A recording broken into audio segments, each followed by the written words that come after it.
Parte 8, capítulo 10. Misticismo enoquiano. Você confiou na sua maldade e disse: ninguém me vê. Sua sabedoria e conhecimento o enganam quando você diz a si mesmo: eu sou e não há ninguém além de mim. Todo o conselho que você recebeu apenas o desgastou.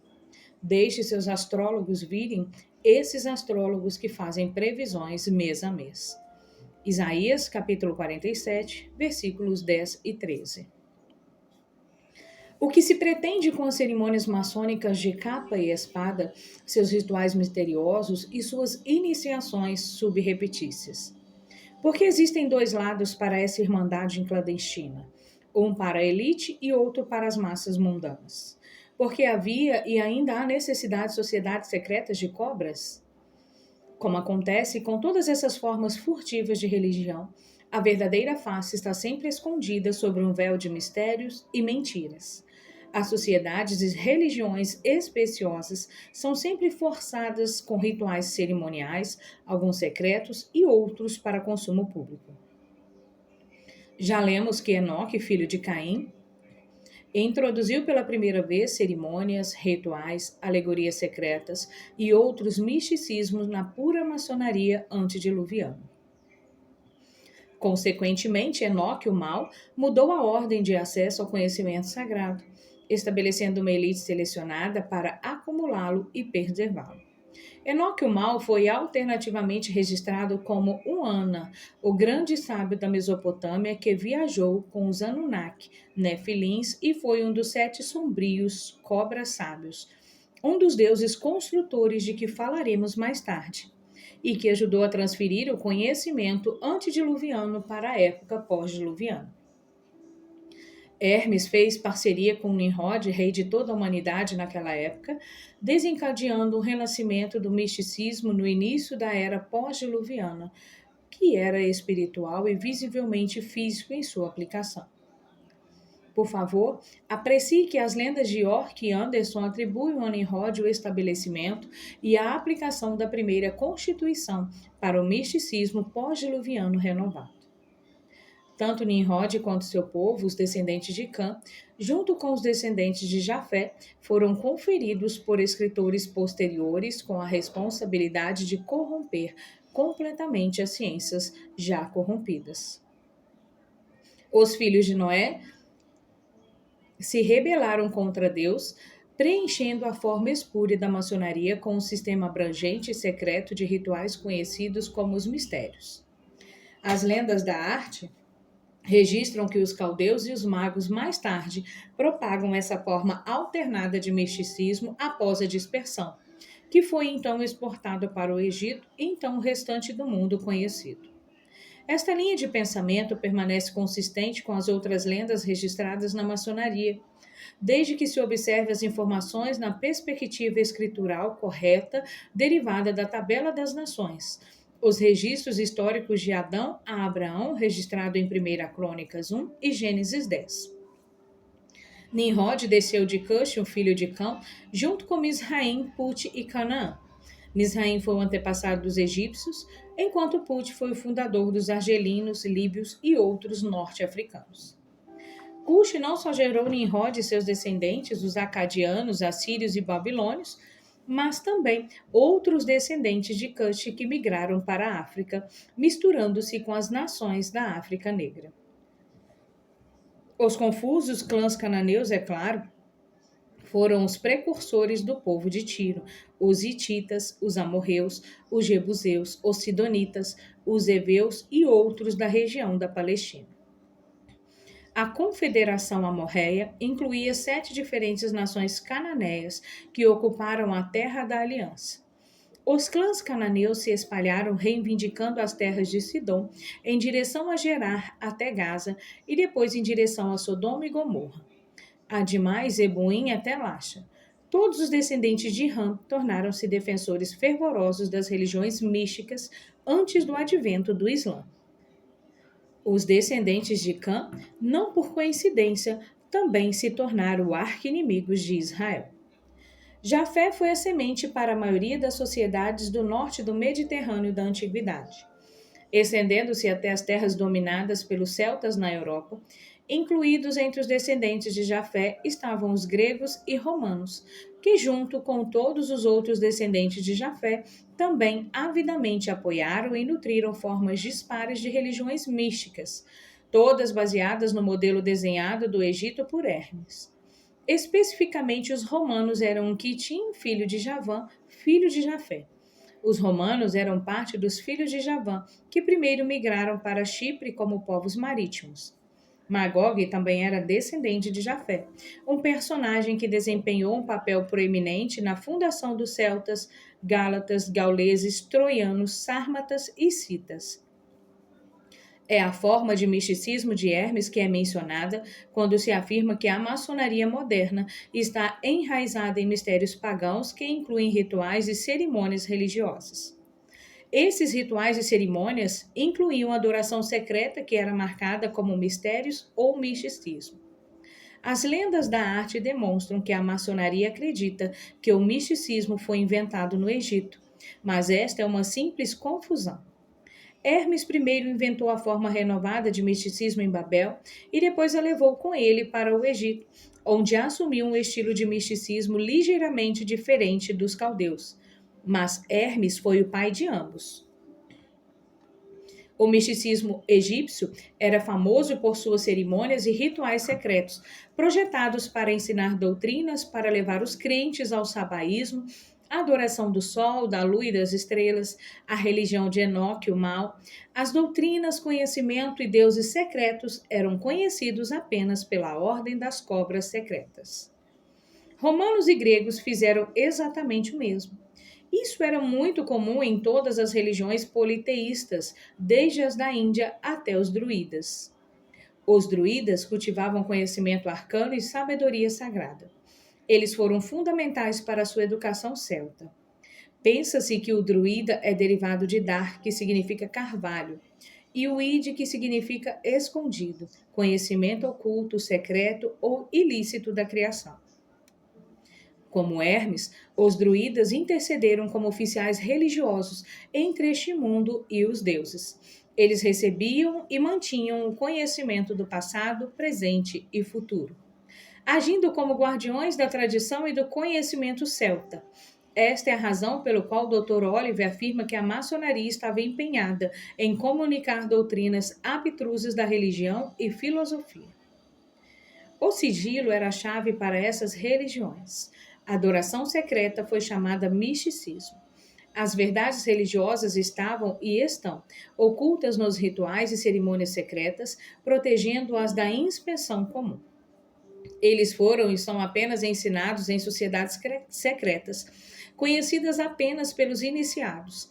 Não apenas o conhecimento secreto era ensinado dentro dos limites dessas sociedades secretas. A elite também adorava em segredo, separada dos iniciados de nível inferior, com rituais ainda mais secretos para o panteão de deuses que os patrocinavam religiões corruptas.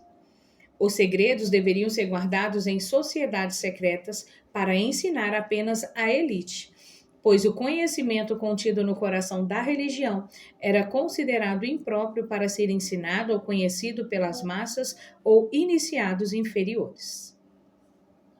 Sociedades secretas e sociedades dentro de sociedades foram e são o antigo estilo do misticismo de Enoque. É claro que havia graus distintos de engano. Os mistérios menores podiam ser revelados sem medo de incriminação, por meio de cerimônias públicas e rituais imersos em alegorias. Quanto aos mistérios maiores, eles foram proibidos de serem escritos ou divulgados de qualquer forma para as massas mundanas. Nesse espírito, então, Alan Alford escreve que os verdadeiros segredos nutridos por sociedades luminosas nunca foram totalmente divulgados. Um comentário que pode ser aplicado à maçonaria moderna e ao misticismo moderno. Alford observa que os iniciados juraram segredo, assim como estão hoje na maçonaria e em todas as suas organizações associadas, sob a ameaça de suas vidas caso eles divulgassem qualquer parte dos mistérios maiores para as massas vulgares não iniciadas. Alford acrescenta ainda que apenas no nível final de iniciação, o terceiro nível de perfeição, um requisito para o sigilo e mistérios repletos de desenfreados, o conhecimento era a atração que esses grupos tentadores acumulavam. Essas sociedades secretas brincavam com a curiosidade de suas presas, atraindo a elite privilegiada, considerada digna de ingressar nessas sociedades. É assim que funciona hoje a maçonaria moderna. É preciso ser considerado digno de ser convidado ou patrocinado para se juntar às suas fileiras clandestinas. É assim que funcionam as sociedades secretas e os grupos elitistas em geral, pois se consideram superiores ao ser humano médio. Essa arrogância é mais uma pedra fundamental na conspiração de Gênesis 6. Só para ficar claro, o panteísmo enoquiano no qual a maçonaria está ancorada é uma doutrina que nega a personalidade de Deus, enquanto adora deuses de diferentes credos.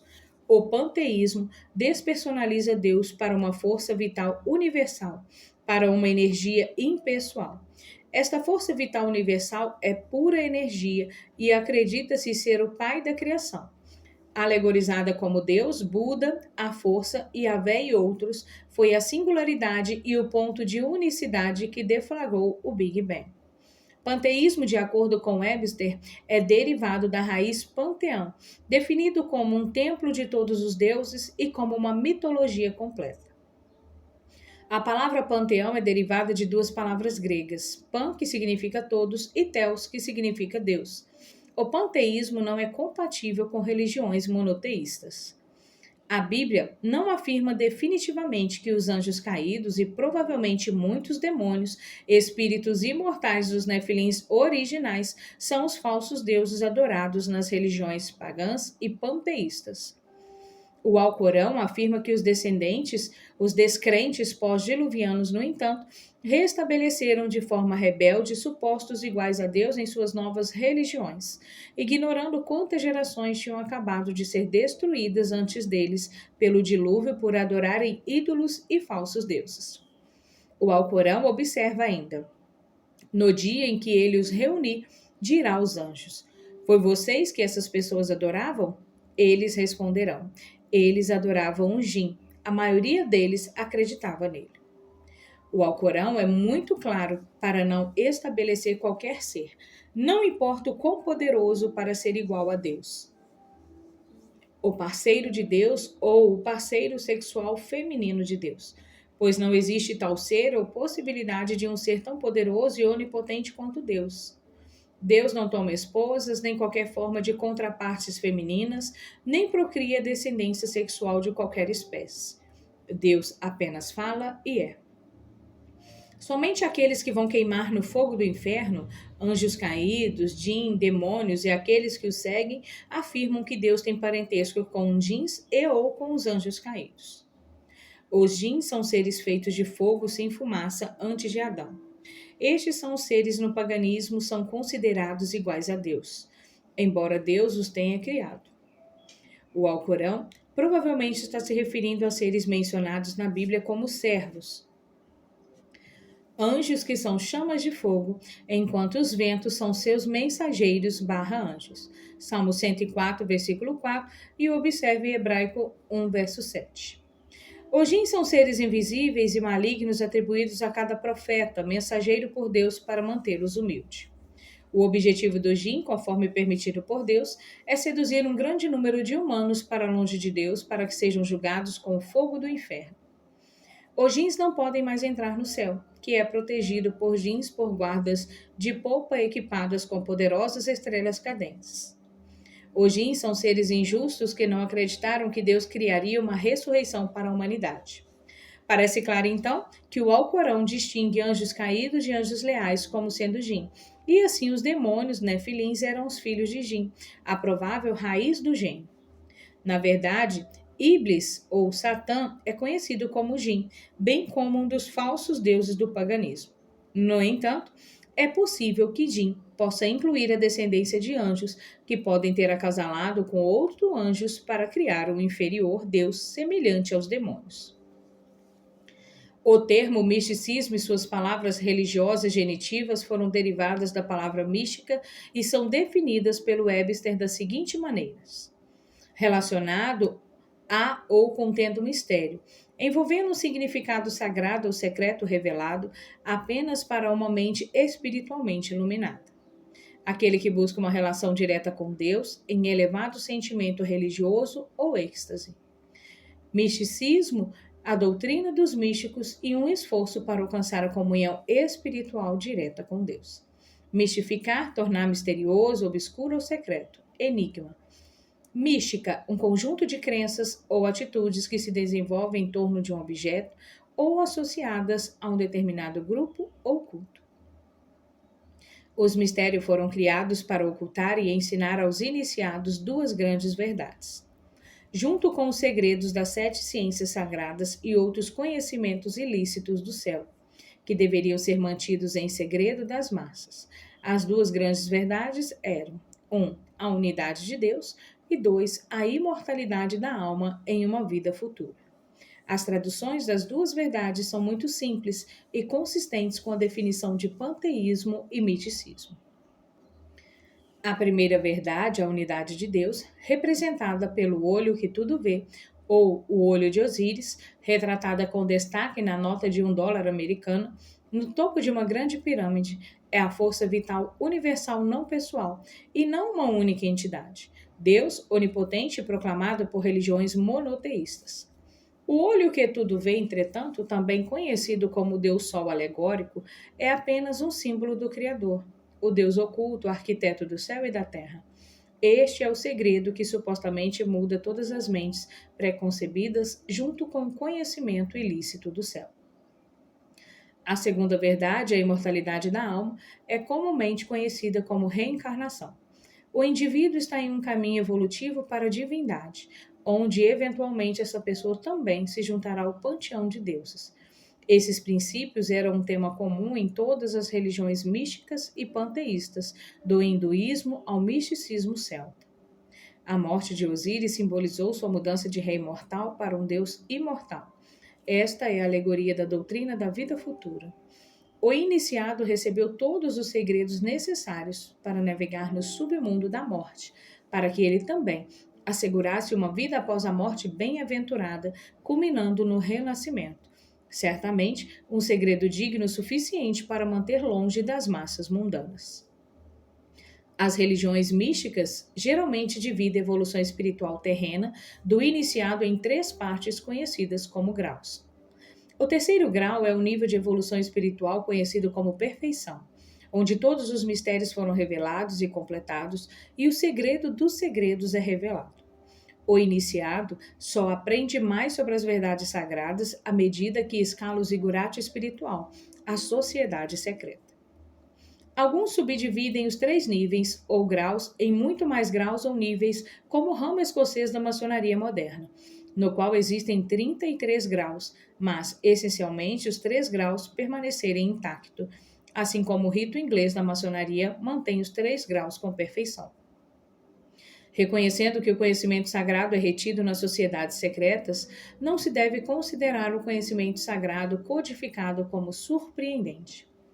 A maneira pela qual o conhecimento foi e é oculto foi por meio de símbolos, alegorias, metáforas, figuras e enigmas. Essas várias formas de alegorias criptografadas em rituais secretos eram ensinadas sobre a bandeira dos mistérios. Essencialmente, as cerimônias e rituais secretos foram criados para a manutenção e ensino das verdades aos iniciados, por meio de sua criptografia nos vários rituais alegóricos.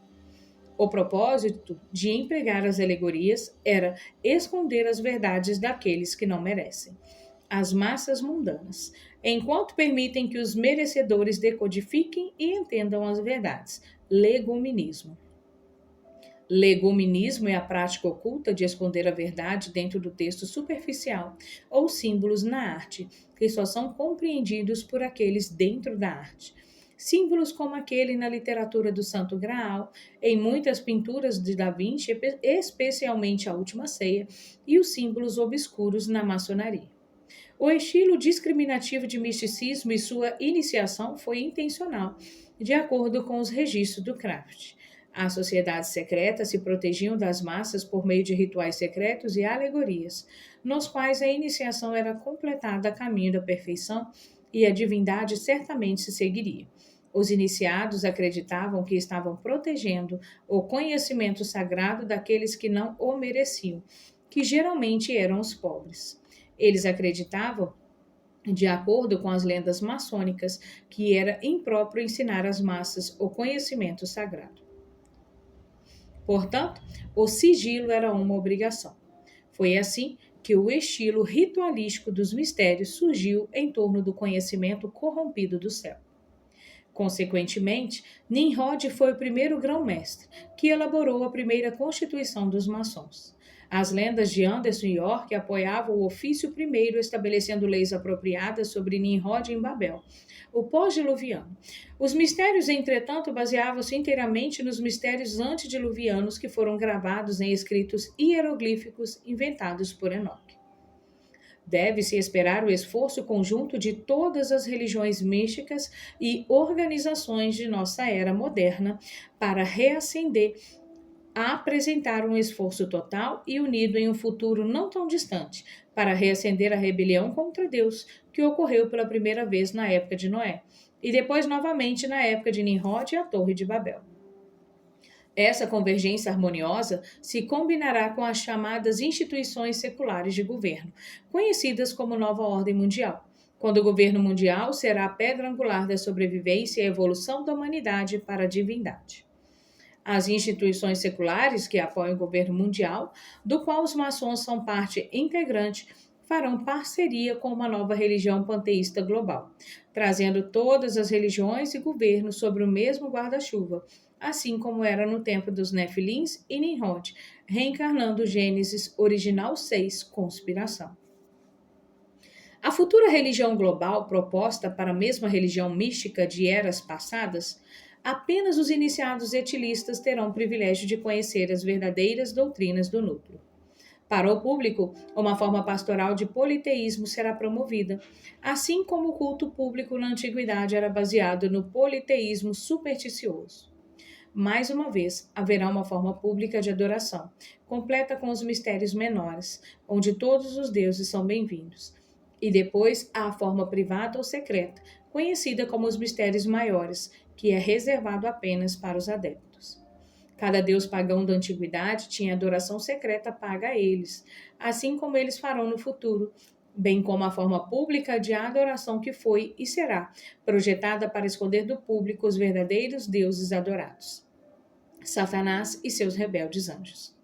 O segredo no futuro será mais uma vez uma obrigação, assim como era na antiguidade, pois se o público em geral, passado, presente e futuro, entendesse quem eram, são e serão os verdadeiros deuses, que estes, adorando eles, é claro, não iriam adorá-los.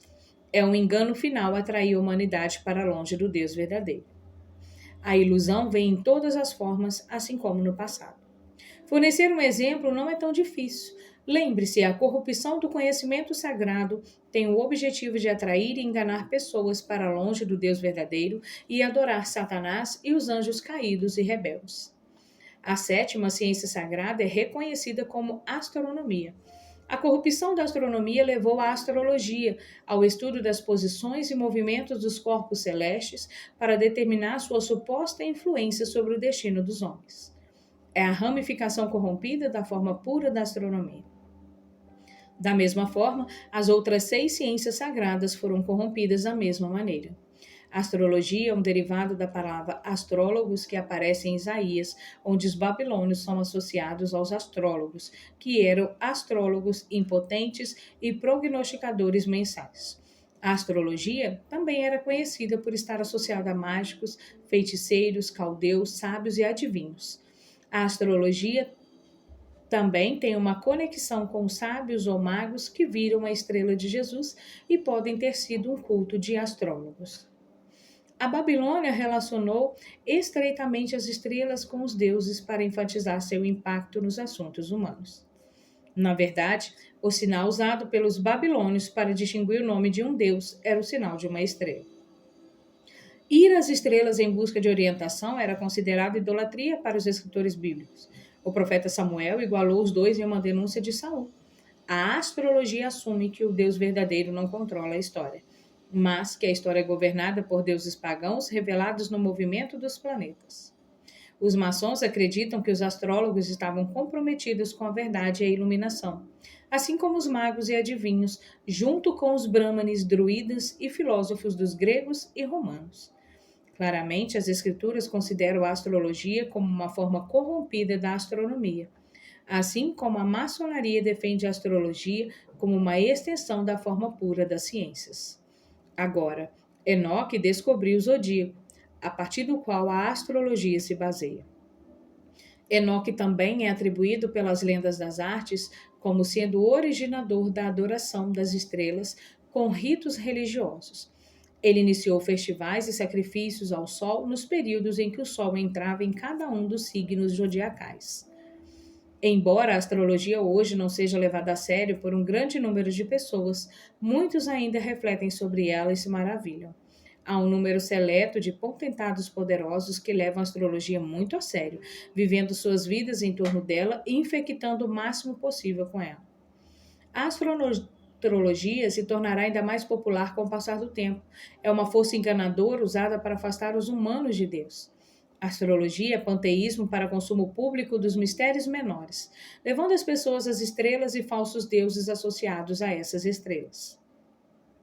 É idolatria destinada a persuadir as pessoas a colocarem sua fé nas estrelas, nos deuses, em vez de colocar a sua fé em Deus.